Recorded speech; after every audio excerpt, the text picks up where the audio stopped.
After creating custom form styles in QuickBooks Online, they appear in the list within the Custom Form Styles page. After you create a new custom form style in QuickBooks Online, you can refresh the page to show the new custom form style in the list if needed.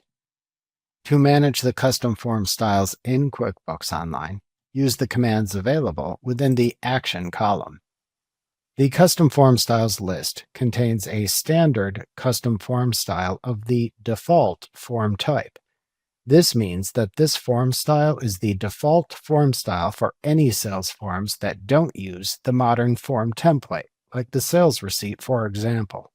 It also means it is the default form style applied to invoices or estimates if you disable the modern template and don't set a different form-specific default custom form style. To disable the modern template default for invoices and estimates in QuickBooks Online, open a new Invoice or Estimate window, and then click the Remove Default link in the Modernized Template section in the Design section of the Manage pane. Note that if you later want to re-enable the modern template, return here and click the Make Default link that then appears.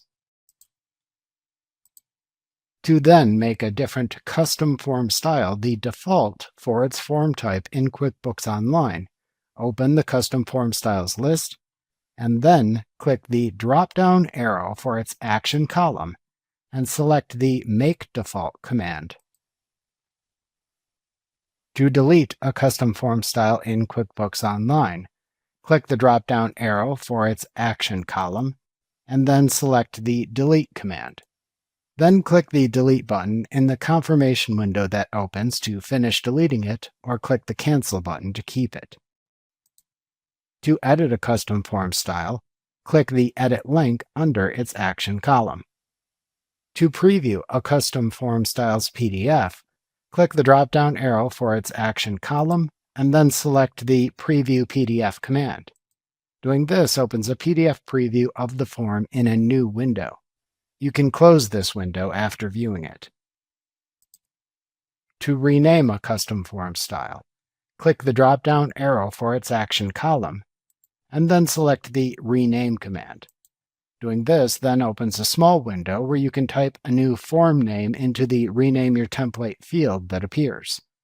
Then click the OK button to finish renaming it, or click the Cancel button to cancel renaming the form.